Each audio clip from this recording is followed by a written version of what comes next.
quem atribui a autenticidade não é a parte, mas sim a assinatura que ela põe ao documento, no qual, por lei, ela está responsabilizada pela integridade do arquivo, pela autenticidade da origem e pela integridade do seu conteúdo. Então, se o documento veio pelo EDOC, ele tem presunção legal de autenticidade.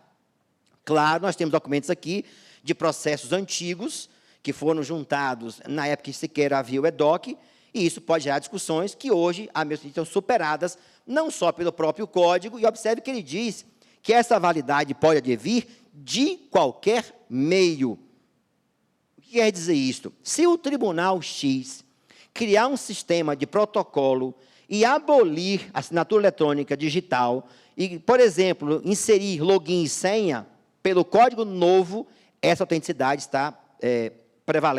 prevalecerá, porque é ampla a possibilidade de autenticação que o código prevê para documentos juntados à prova documental produzida no processo. Claro que isso vale para a primeira instância e também vale para a instância recursal, no caso do TST. Opa, não fui eu não, viu? Não fui eu não. Bom, outra dúvida, prevenção. Qual é o critério legal que o Código estabeleceu para determinar a prevenção dos ministros e demais desembargadores dos tribunais do trabalho, sejam aqui no TST, seja aqui ou sejam nos regionais? Diz o Código que, na verdade, não muda em relação substancialmente ao regimento interno, diz lá, o primeiro recurso protocolado no tribunal definirá a presunção para todo e qualquer outro que vier a ser interposto ou discutido no regional.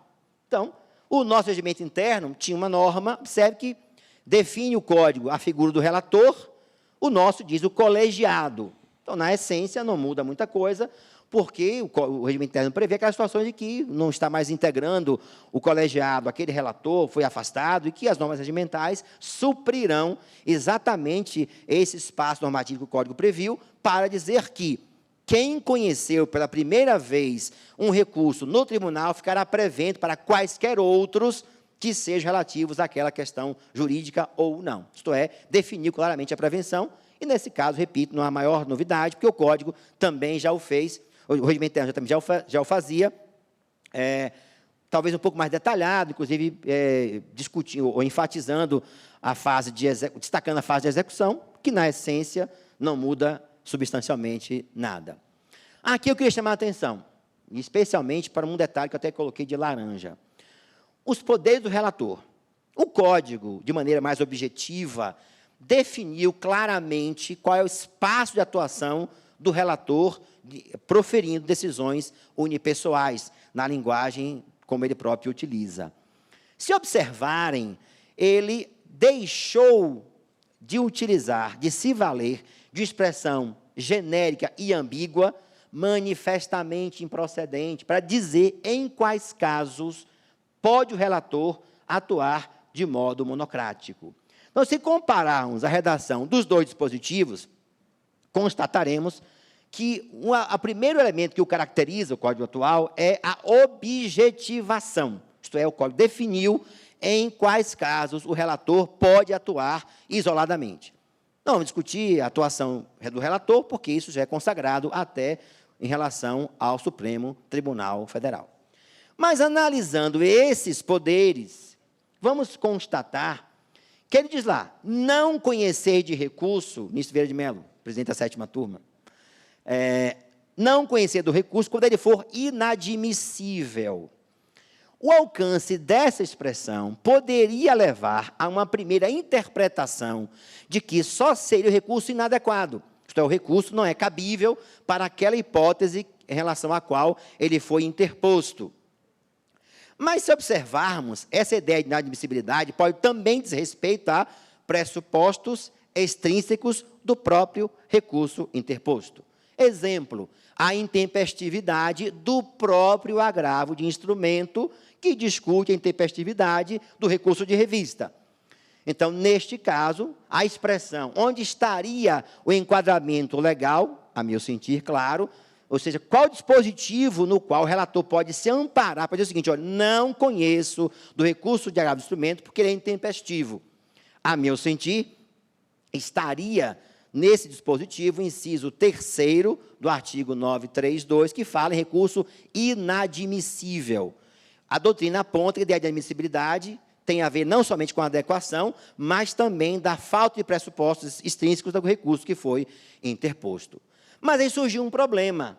Se verificarem no artigo 932, não vão encontrar a possibilidade de negar provimento ao recurso de agravo, porque não foram preenchidos os pressupostos intrínsecos do recurso de revista. O Código não prevê isso. As situações em que ele prevê não provimento são os incisos 3º e 4º, o 4º e 5º, salvo engano, que é por precedente, não aplicável, etc.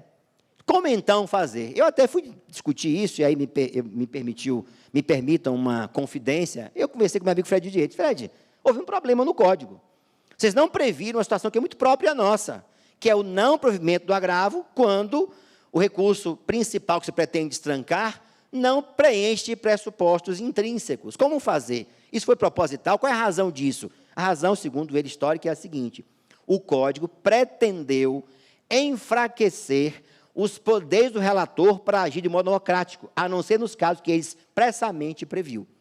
Ou seja, a ideia do Código é que o relator só possa agir monocraticamente nos casos em que, de modo expresso, ele está autorizado nas situações previstas no artigo 932 do CPC.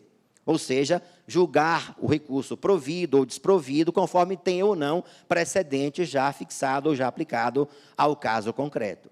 Mas eu disse, olha, mas temos uma situação prática, que são milhares de recursos que chegam ao TST a cada dia, porque, no nosso caso, o recurso tem essa característica, o recurso de agravo de instrumento, que não é prevista no CPC novo. E aí, a solução que eu encontrei, eu digo a solução privada doméstica, é conjugar dispositivos da CLT que autorizam o exame por parte do relator para essa hipótese e também fazê-lo utilizando os casos que o CPC autoriza o relator agir dessa maneira. Então, na verdade, a ideia foi construir um dispositivo que indicasse em quais situações não provido o agravo de instrumento por pressuposto intrínseco de revista, pudesse ele, então, agir amparado pela norma. Os embargos de declaração, se eu puder... Não, é só precedente. Veja aí. Para precedente. Para precedente. Mas aqui não quer precedente. Aqui não quer precedente. Não, eu disse, o Código só prevê quando houver precedente. Isso, nesse caso, não há. Salvo se o tribunal editar uma norma, por via de precedente, que fixa a força obrigatória e, daí em diante, pudesse invocar não o Código, mas o precedente normativo criado pelo Tribunal Superior do Trabalho. Ou, por recurso repetitivo, enfim, aí foi a aula do ministro Roberto, muito bem exposta. Mas não prevê a possibilidade de negar provimento do agravo por pressuposto intrínseco de recurso de revista. Então, nós utilizamos uma fundamentação que invoca a CLT, que dá esse poder ao relator, e uns casos em que ele está autorizado a negar provimento. Porque não podemos dizer assim, não conheço o agravo de instrumento, porque não preenche pressuposto que não é dele, é do recurso de revista. Mas sigamos. E só deixando claro, ministro Valmir, isso são as minhas impressões, evidentemente sujeitas aqui a...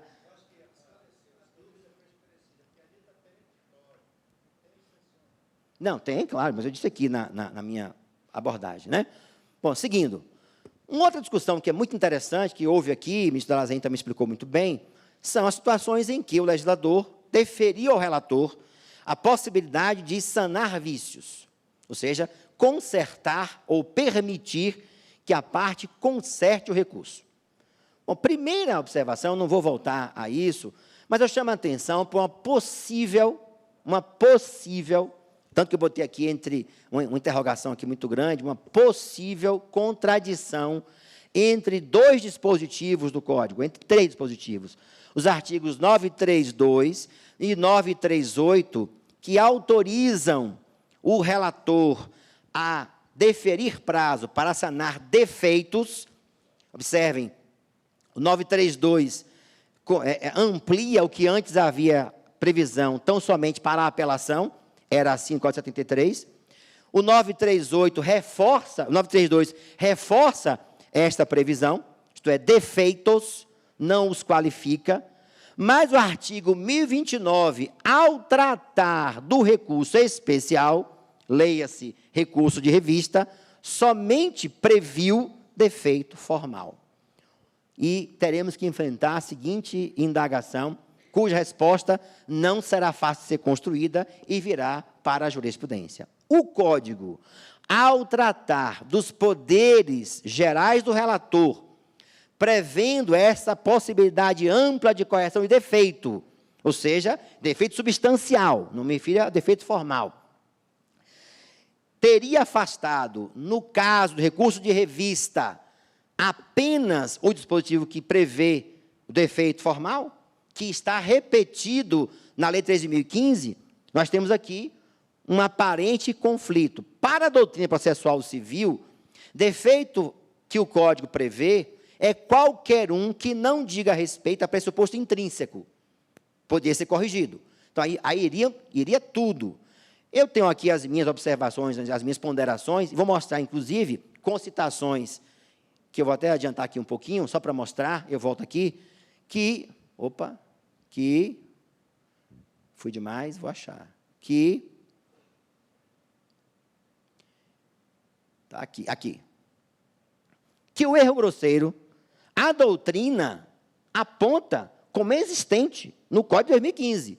Eu fiz questão de transcrever aqui uma citação dos professores Didier Marinoni, onde eles afirmam que o erro grosseiro subsiste ao novo Código, que o tribunal não está para suprir, está aqui, suprir advogado mal formado. A citação não é minha, eu escrevi na íntegra para deixar claro que não é simplesmente afirmar que qualquer defeito possa ser objeto agora de correção para aproveitar o recurso de qualquer espécie, de qualquer maneira. Vou voltar, que eu tinha dito antes, só porque eu quis adiantar, para não perder aqui o raciocínio.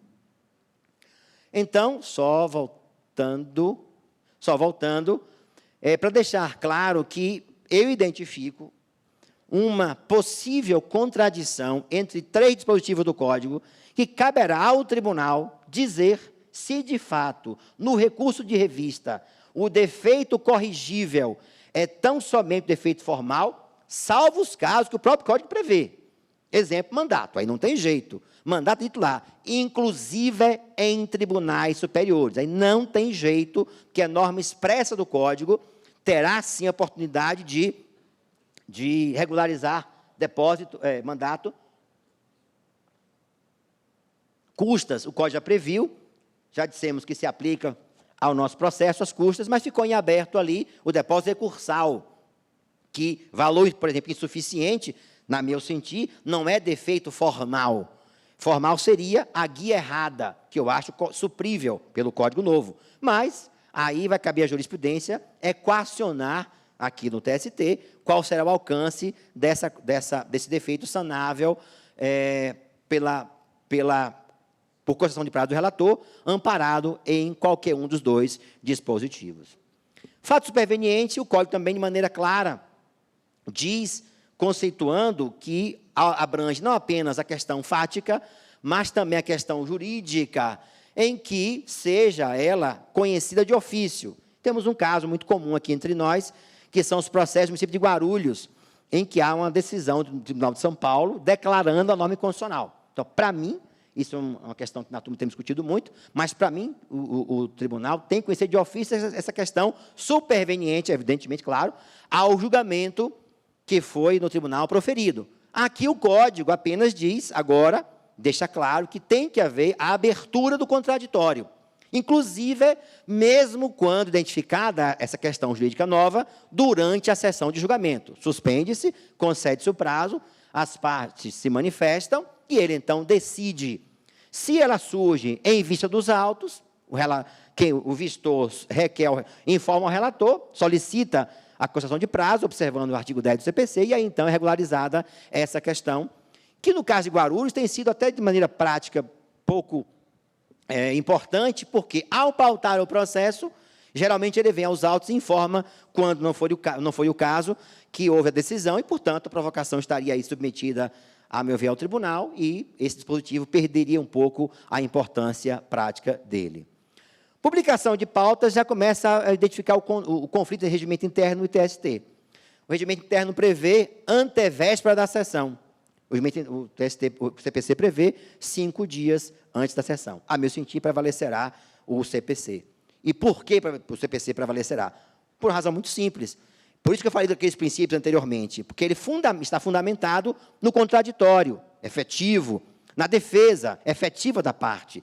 Então, é um prazo maior que a lei estabeleceu para quê? Podia ser 5 dias, 3, 48 horas, enfim, esse é o prazo que a lei estabeleceu para evitar que o advogado seja surpreendido na véspera da sessão com o processo incluído em pauta. Bem ou mal, não vamos entrar nessa questão prática, o que fundamentou este prazo, porque não 5 dias, porque não 3, então, a meu sentir,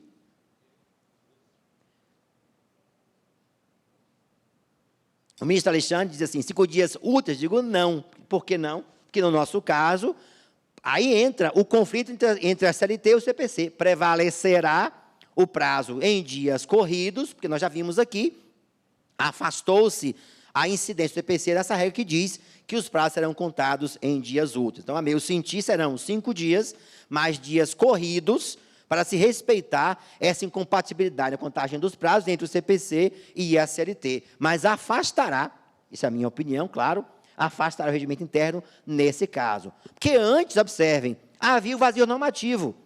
Não havia essa previsão expressa de se aplicar a todos os processos, que é outra novidade que o Código previu, que também afasta o regimento interno, aqueles casos em que não se pautavam os processos julgados em mesa, a não ser que, como veremos mais adiante, sejam incluídos na sessão subsequente ou adiados para a sessão subsequente. Então, a mudança que o Código traz nesse particular, em termos de publicação de pauta, resume-se a dois itens, ou 2 pontos. Primeiro, o prazo. Segundo, tornar obrigatório que todos os processos sejam pautados. Ponto.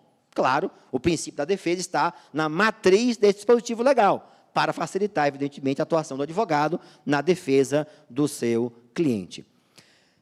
Ainda com relação às pautas, 2 observações importantes. Uma, de menor importância, que é secundária, que é a ordem de julgamento. A meu sentir, prevalece o regimento interno, porque há recursos no processo de trabalho que não estão no CPC. E como dizer quais recursos são julgados antes dos outros não afeta substancialmente a defesa da parte, acho eu que, no que toca à ordem dos processos, prevalecerá o regimento interno. O que não acontece, todavia, com os processos adiados.